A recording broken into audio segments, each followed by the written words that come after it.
Hi, വിജുവാണ് കണ്ടുവരുന്നത്. നമുക്കൊരു Honda jazz വണ്ടി വന്നിട്ടുണ്ട്. അതിന്റെ പ്രശ്നം ഇഗ്നിഷൻ ഓൺ ആവില്ല. നമുക്ക് നോക്കാം. അപ്പൊ നമ്മളെ കംപ്ലൈന്റ് എന്ന് പറഞ്ഞാൽ ഇതാ, കീ ഇട്ട് കഴിഞ്ഞാൽ ഓൺ ആകത്തില്ല. ഇതിപ്പം വണ്ടി വഴിക്കായതാണ്. അപ്പം ഇതിപ്പോ സ്റ്റയറിലൊക്കെ അഴിച്ച് വണ്ടി സ്റ്റാർട്ടാക്കിയിട്ട് കൊണ്ടുവന്നതാണ്. ഇതാണ് ഇതിന്റെ കംപ്ലൈന്റ്. ഇത് കോമൺ ആയിട്ട് വരുന്ന കംപ്ലൈന്റ് ആണ്. അപ്പൊ നമുക്കിത് റിപ്പയർ ചെയ്യാം. അപ്പൊ നമ്മളിത് അഴിച്ചെടുത്തിട്ടുണ്ട്. നമുക്കിത് ചെയ്യാം. റിപ്പയർ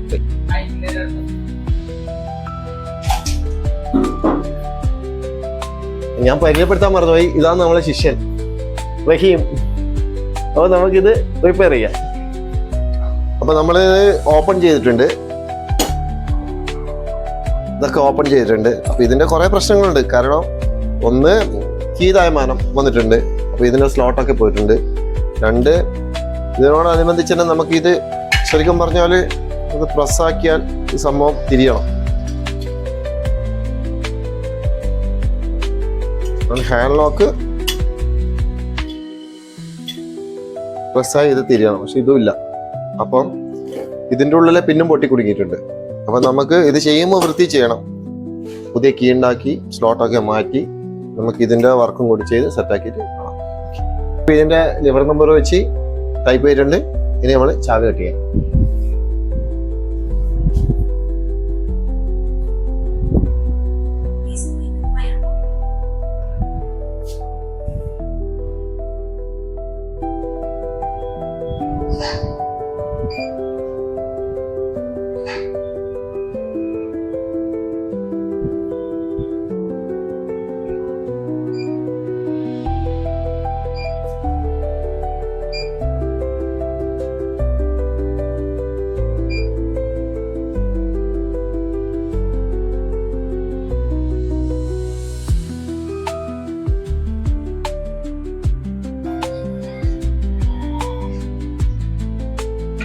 അപ്പൊ നമ്മൾ ഇത് കട്ട് ചെയ്തിട്ടുണ്ട്.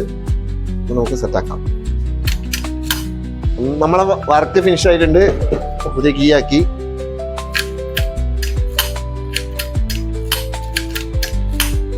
സാധാരണഗതിയിൽ വരുമെന്ന് പറഞ്ഞാൽ നമുക്ക് ഇവിടെ കൂടുതൽ ലോക്ക് സെറ്റ് വരുമ്പോൾ കാണാം ഇതിന്റെ ഈ പ്രശ്നം കാരണം ഇതിന്റെ ഉള്ളിലെ സ്ലോട്ടെല്ലാം ഒഴിവാക്കിയിട്ട് വെറും ബാരൽ മാത്രം ഇട്ടിട്ട് സെറ്റാക്കുന്നതൊക്കെ കാണാം. നമ്മളങ്ങനെ ചെയ്യാറില്ല. ഇതിന്റെ കറക്റ്റ് ലിവർ ഇട്ട് അതിന് കറക്റ്റായി ചാവി കട്ട് ചെയ്ത്, ഇത് സാധാരണ വരുന്ന പ്രശ്നമുണ്ടല്ലോ ഈ ഷാഫ്റ്റിനുള്ളിൽ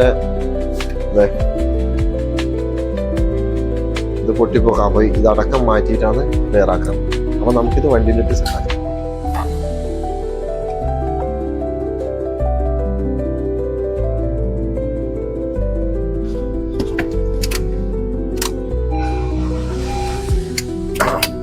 അപ്പൊ നമ്മളെ വർക്ക് കംപ്ലീറ്റ് ആയിട്ടുണ്ട്.